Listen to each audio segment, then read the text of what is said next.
Hello everybody. Today I am going to give you a brief knowledge about how our memory works. Memory refers to the process that are used to acquire, store, retain and later retrieve information. There are three major processes involved in memory, that is encoding, storage and retrieval.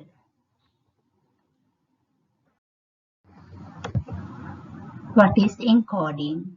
Encoding is the crucial first step for creating a new memory. We are getting information through our sensory organs. Those are ears, eyes, nose, tongue and skin. Information can be encoded mainly in three ways. Those are visual, that means pictures, acoustic means sounds, and semantic means meaningful memory. As example, you see a number and you will remember it. Memory storage. Once information has been successfully encoded, it must be stored in memory for later use. The way we store information affects the way we retrieve it. It can be either short-term memory or long-term memory. So, as teachers or parents, we should try to give knowledge to our students systematically. The stage model of memory. The stage model of memory is often used to explain the basic structure and function of memory. Initially proposed in 1968 by A.T. Kinsen and Shiffrin. This theory outlines three separate stages of memory. Those are sensory memory, short-term memory and long-term memory. Sensory memory is the earliest stage of memory. During this stage, sensory information from the environment is stored for a very brief period of time. Generally, no longer than a half a second for visual information and 3/4 seconds for auditory information. When you are paying attention to sensory memories, it generates the information into short-term or active memory. Active memory will be kept for approximately 20 to 30 seconds. Continuing storage of information we call as long-term memory. From our next slide, we are going to talk more about long-term memory. Long-term memory refers to continuing storage of information. This information is largely outside of our awareness but can be called into working memory or active memory to be used when we need it.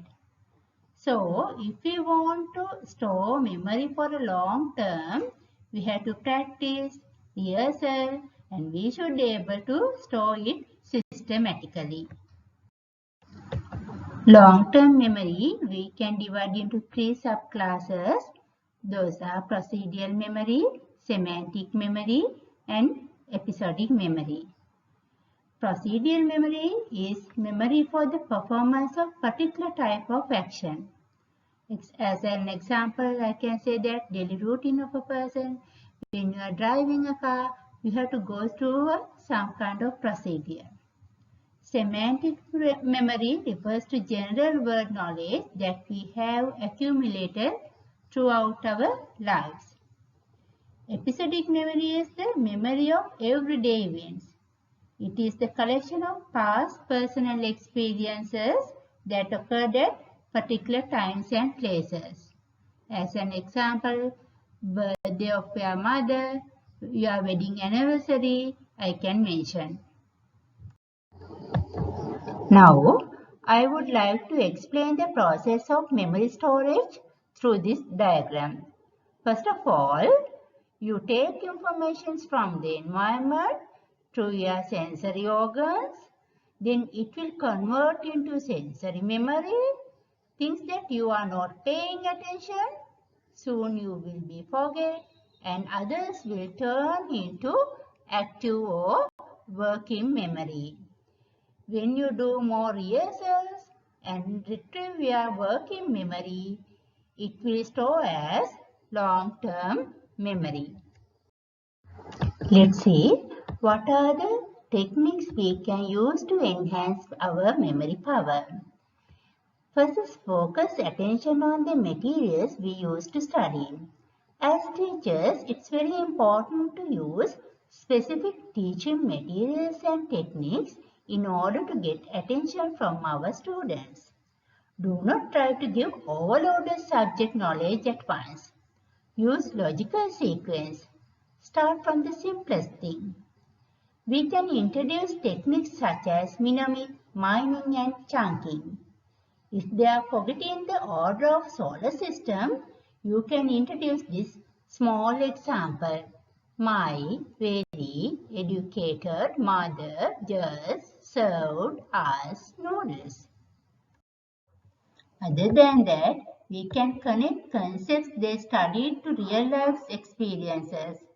We should be practical always. Try to recall their previous subject knowledge by asking questions, discussions, and organizing individual and group activities. Get them to have real life experiences through collaboration. Facilitate them to share knowledge with each other. When we are doing these type of activities continuously, easily we can enhance our students' memory power. Soon I will come with another knowledge sharing video. Thank you so much.